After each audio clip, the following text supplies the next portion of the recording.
The drama of Signalgate continued to unfold as Jeff Goldberg and The Atlantic dropped more texts from the group chat from Trump's administration that were passed right before the attacks on Yemen. So just to get you guys caught up, Jeff Goldberg, weeks after being added to a Signal group chat by the Trump administration where they were discussing an attack on Yemen, released a bunch of texts and told the world that he was accidentally added to this group chat.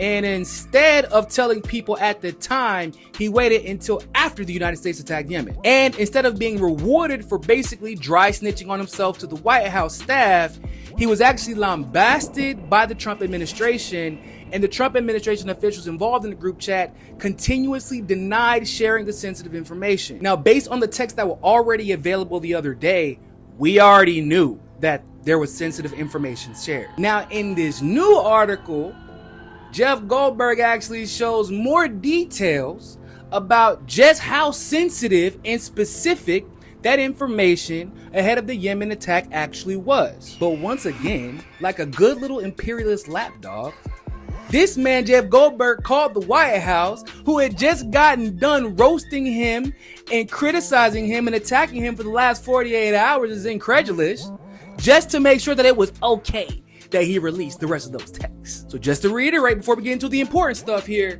Jeff Goldberg is a punk bitch and is not a real journalist.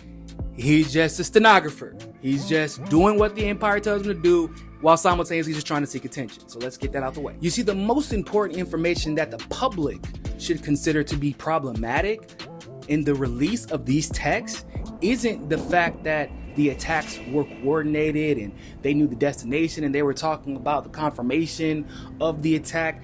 Yeah, that's important. Sensitive information. Yeah, Goldberg was right. Blah, blah, blah, blah. That's not really the problem, though. No, the problem is that people like Hegseth and other members of Trump's administration openly admit that attacking Yemen was not in the best interest of the United States, and that there would be a messaging issue. Americans would not be willing to accept that we are randomly bombing a country and there are no material interests immediately at stake for the United States. So they had to come up with a way to sell the killing of innocent Yemeni civilians. So, former Fox News contributor in true propagandist fashion suggests that they framed the messaging around Biden's failures and the Houthis being funded by Iran, and that's why we should attack Yemen.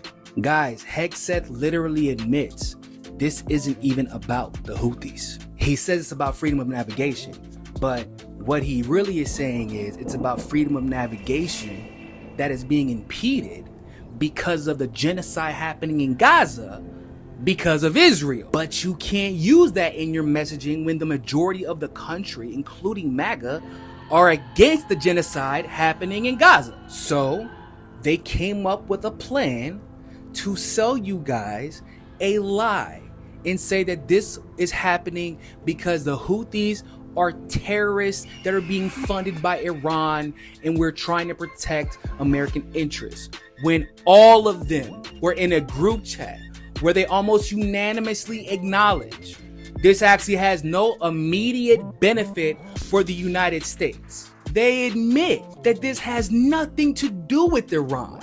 It had nothing to do with Iran, but they fearmonger using anything that could possibly be funded by Iran to justify calling another group terrorist in order to get the American people on their side when they attack any particular group, in this case being the Houthis. And the result, at least 25 civilians, including 4 children, were killed in Yemen by the bombings of the United States. So yeah, although Goldberg is a coward and these messages should have been released weeks ago, what we are learning from these messages is that there is a level of moral bankruptcy happening behind the scenes that is particularly sinister. They are coming up with inventive ways to lie to you and fearmonger and even really stoke the flames of war with one of the most powerful countries in the world.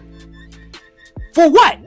Literally for nothing, except for Israel's interests, because it isn't for us. They all know this and they admitted this in the messages. Yet, Marco Rubio and others keep trying to paint this administration as the administration of peace, as if they are contrary to Joe Biden just because they're attempting to negotiate between Russia and Ukraine. But the reality is, outside of Russia and Ukraine, the Trump administration is just as hawkish, just as imperialist, and is just as willing to go to war, and is just as willing to lie about the reasons we are going to go to war or bomb a particular nation. That makes them just as bad. So meet the old boss, same as a new boss, except for, with the tan.